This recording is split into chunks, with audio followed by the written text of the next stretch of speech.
So recently, I've been watching The Boys, and I love it so far. Really great stuff. I highly recommend watching, especially prior to making a review of the show. And no, I don't think I will be watching season 4 of The Boys after all. Quite frankly, I've got better things to do, and I suspect you do as well. Oh. Now, before I've even dignified any argument with the response, I've already made it clear why this is the worst review I've seen for the show. He didn't watch the season. He's talking about how bad this show has become, yet has admitted to not having watched the damn thing. So, how could he possibly argue against the show?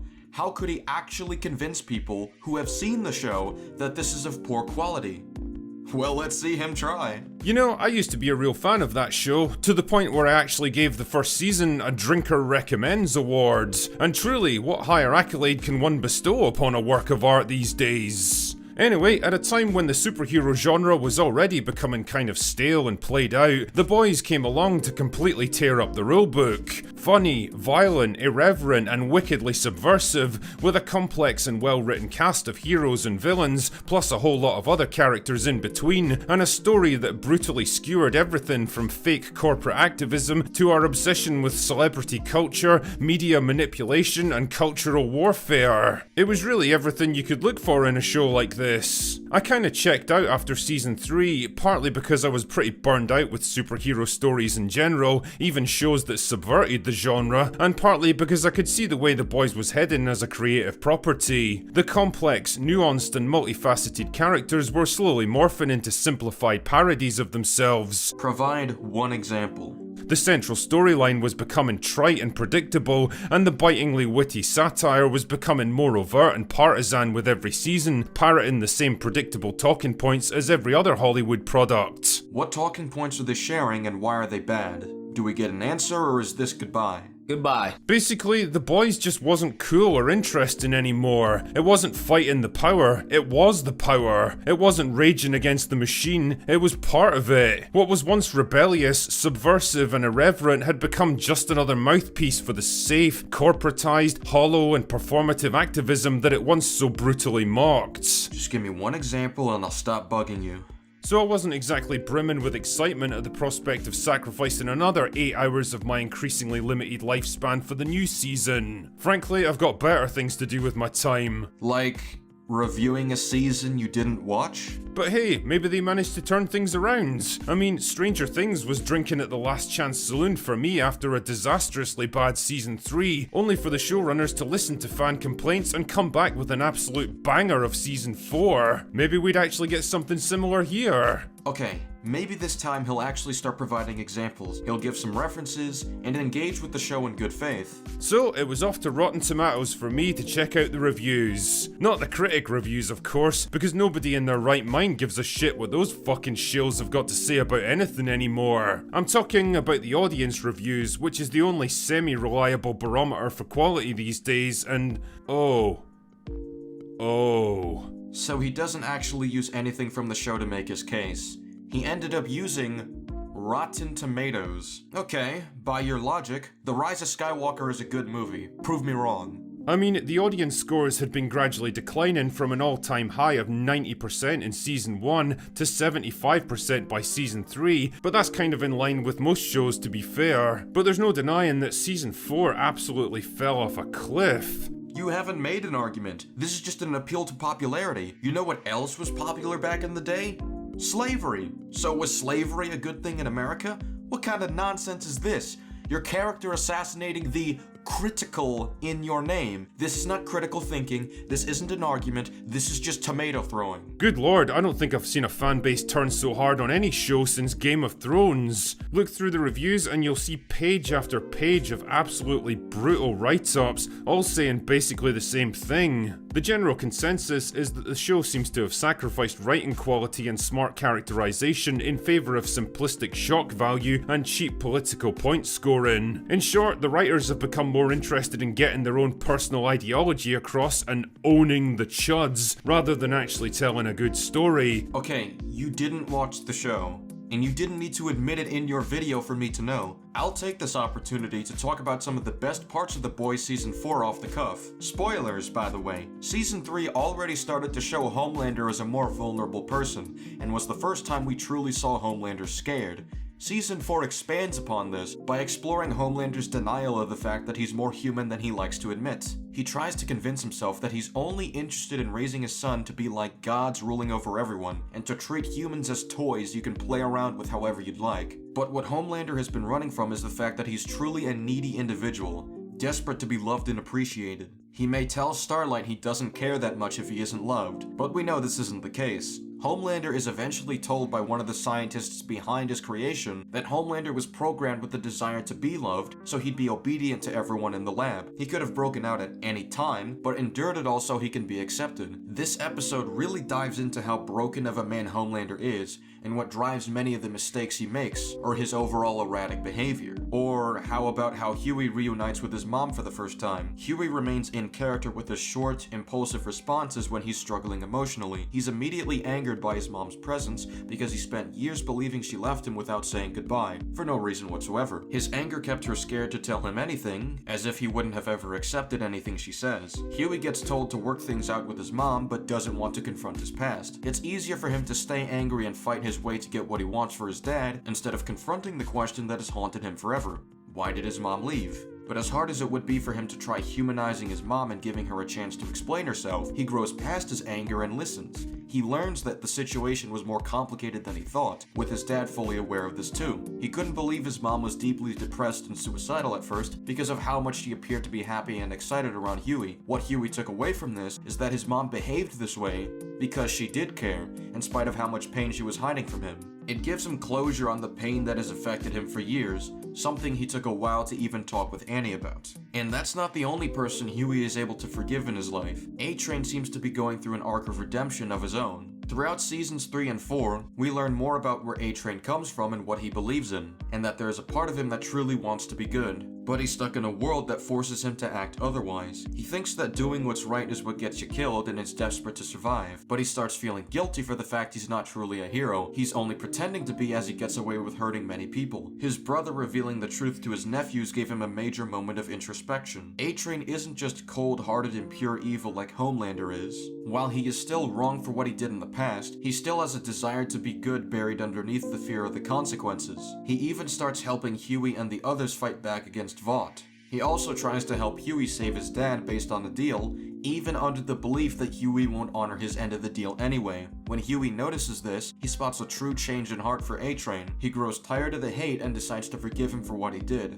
which encourages him to be better. But that's not all. Let's talk about how Butcher is handled, especially this scene with Ryan. He tries to put up an image for Ryan. While he hides it, Ryan can tell. Ryan decides to open up to Butcher about what's worrying him about Homelander. The fact that Homelander pushed Ryan to kill someone and not have a single care for it. Through Ryan's openness, Butcher finally decides to put down the facade and reveals how truly afraid he is of dying. Not just for the fact he won't be around, but for the fact that he will die without having a chance to make things right after all the wrongs he's done. It progresses the relationship between these two characters in a way that's meaningful. Both sides learn more about each other in a way that significantly changes their perspectives on one another. I'm not breaking down every bit of this season there is to appreciate, because there's a lot. I'm just pointing out how indisputably false it is to state that the season isn't telling a story in favor of some political agenda or whatever this silly claim is. I recommend watching these episodes for yourself to fully appreciate what the character writing has to offer, instead of going by Rotten Tomatoes reviews,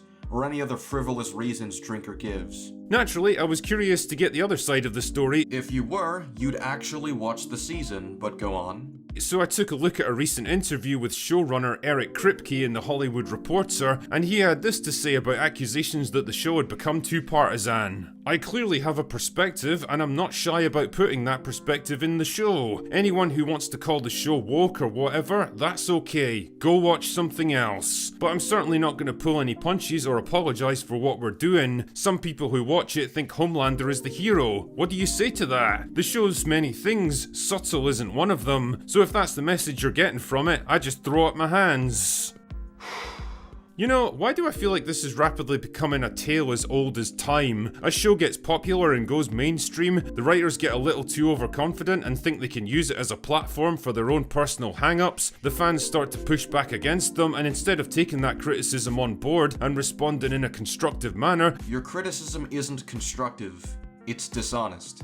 Normally I hate tossing that word around based on someone's read of a story, but the problem is, You based your review off Rotten Tomatoes reviews, not the story itself, because you didn't watch the goddamn season. They just say, fuck it, go watch something else, you dicks. Kinda reminds me of this idiot who did her level best to tank the American comic book industry and then had the balls to berate her own customers for not loving what she was doing. And if you don't like my politics, don't buy my book. Well, that's me told. You girls enjoy yourself.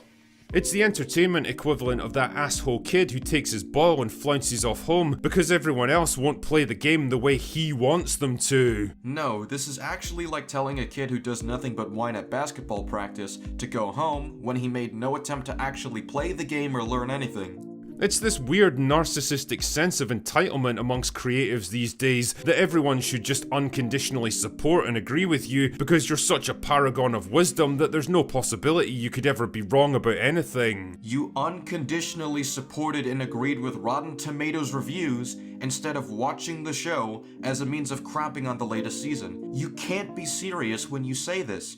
I want to ask any of the 89,000 people who liked this video, why is it good? What did he say that was insightful or meaningful about the show? Can you give me an answer, or did you just unconditionally like this video because you're subscribed to him? The problem, Eric, is that other people don't always think exactly the same way we do. That's true. Most people don't read off Rotten Tomatoes reviews and use that as proof that a season of a show is not worthwhile. They don't always share our beliefs, parrot our opinions, mirror our viewpoints on every topic, and that's okay because people are allowed to have different points of view. I agree with what you said here. So here's a suggestion, Pimpin'. Come on one of my Disagreement Day streams and we'll hash it out. I host it every week or so with Colin and League Entertainment. We'd love to hear you talk about your problems with the show. After you've watched it, of course. A smart, humble, and creative writer finds ways to bridge the gap between all these different groups through the unifying concept of good storytelling. The main characters we root for have ideological disagreements all the time. If you've watched the show, you'd know that. A bad writer, on the other hand, tries to hammer home his opinions on his audience with sheer brute force, and then gets angry and resentful when they push back against it. I'll let you decide which one you used to be and which one you are now. Even if I were to agree with you that the creator defends the show poorly, what does this have to do with the actual writing of the show? Can you explain that to me, or... Alright, you didn't watch the season. Also, it's interesting watching the discourse around the boys on social media, which I can best summarise as, the boys used to be smart and fun, now it's all about pushing politics and nothing else. Anyone who says this didn't pay attention to the show, or is disingenuous. Cry harder, chuds. Don't you know this show was always making fun of people like you? It makes fun of everybody. Get over it. Okay, let's get this over with. Yes, most people with functioning brain cells knew exactly what this show was and where its political sympathies lay. Nobody in their right mind looked at Homelander as a misunderstood hero that represented the voice of the masses. You say that, but I think I have one extreme example we can all laugh at. He forced a woman to commit suicide. How's he a good person? I'm not sure. No. Hold on. That woman, she was going to commit suicide anyway. She wasted his time. No, she was not going to commit suicide. She originally was going to commit suicide. In fact, it was only upon seeing Homelander act the way he acted that she wanted to bitch out of it and act like a coward.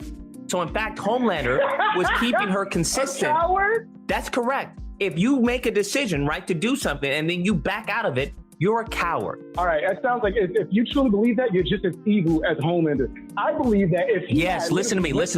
We can end this right now. We can end this right now. We can end this right now. I am just as quote unquote evil as Homelander. 100%. I identify with Homelander more than any other superhero. Explains a lot. It very much does. So what you should definitely hope that does not happen to Lucas is if I fall into superpowers. Because if I fall into superpowers, what Homelander does is going to be very much accurate to what I do.